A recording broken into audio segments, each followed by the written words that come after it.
চট্টগ্রামে আশঙ্কাজনক হারে বেড়েছে চুরি, ছিনতাই, চাঁদাবাজি। দিনে দুপুরে হচ্ছে ডাকাতিও। এমনকি নির্মাণাধীন ভবনে চাঁদা না পেয়ে গুলি ও ককটেল ফাটানোর ঘটনাও ঘটেছে। পুলিশের দাবি, দেশের বিভিন্ন জায়গা থেকে এসে চুরি করছে অনেকে। চক্রের হোতা ও চট্টগ্রামে তাদের আশ্রয়দাতাদের খুঁজছে তারা। অপরাধ ঘটার আগেই পুলিশকে আরও সক্রিয় ভূমিকা পালনের তাগিদ অপরাধ বিশেষজ্ঞদের।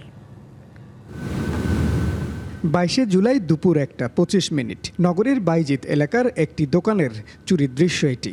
মাত্র 1 মিনিটে দোকানের গ্রিল ভেঙে ক্যাশে রাখা নগদ প্রায় 4 লাখ টাকা, মোবাইল সহ বিভিন্ন সামগ্রী নিয়ে যায় চোর চক্র। সিসিটিভি ফুটেজে দিনে দুপুরে চুরির এই দৃশ্য সামাজিক যোগাযোগ মাধ্যমে ভাইরাল হলেও এখনও ধরা পড়েনি চক্রের কেউ। তো এখন যদি এইভাবে চলতে থাকে তাহলে তো আমরা কেউই নিরাপদ না। বর্তমানে তো আমাদের বাসা বাড়ি থেকে শুরু করে ব্যবসা বাণিজ্য নিয়ে আমরা সবাই শঙ্কিত।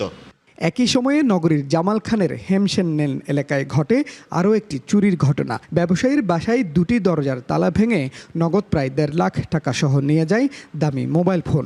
ভাঙচুর করা হয় বাসার আসবাবপত্র। একজন চুরি করলে এটা বিষয় ছিল, কারণ এটা চার পাঁচজন মিলে চুরি করছে, তাদের কাজই হলো চুরি করা। অতএব প্রশাসনের দরকার তাদেরকে অতি দ্রুত আইনের আয়তায় নিয়ে আসা।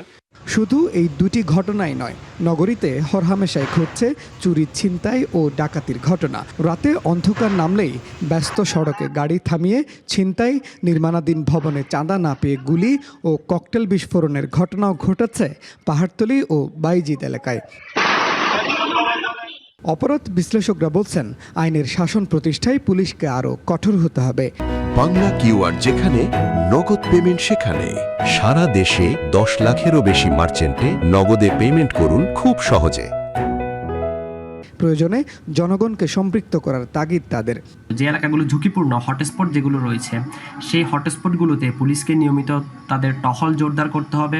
সবচেয়ে গুরুত্বপূর্ণ হচ্ছে পুলিশ এবং কমিউনিটি একসাথে মিলে, যেটাকে আমরা পুলিশ এবং কমিউনিটি পার্টনারশিপ বলি, সেটির মাধ্যমে এই অপরাধগুলো চাইলে আমরা নির্মূল করতে পারি। অপরাধ দমনে সিএমপির 16 থানার পাশাপাশি কাজ করছে গোয়েন্দারাও।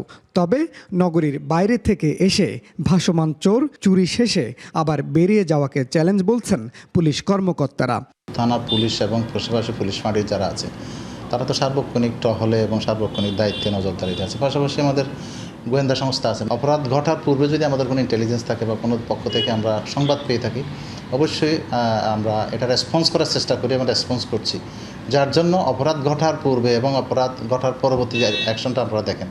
যদিও গেল কয়েক মাসে বেশ কয়েকটি আলোচিত চুরি ও ছিনতাইয়ের ঘটনায় জড়িতদের গ্রেপ্তার ও খোয়া যাওয়া মালামাল উদ্ধার করেছে নগর পুলিশ। বড় পরিসরে আইন শৃঙ্খলা পরিস্থিতির উন্নতিতে টহলের পরিমাণ বাড়ানোর তাগিদ নগরবাসীর।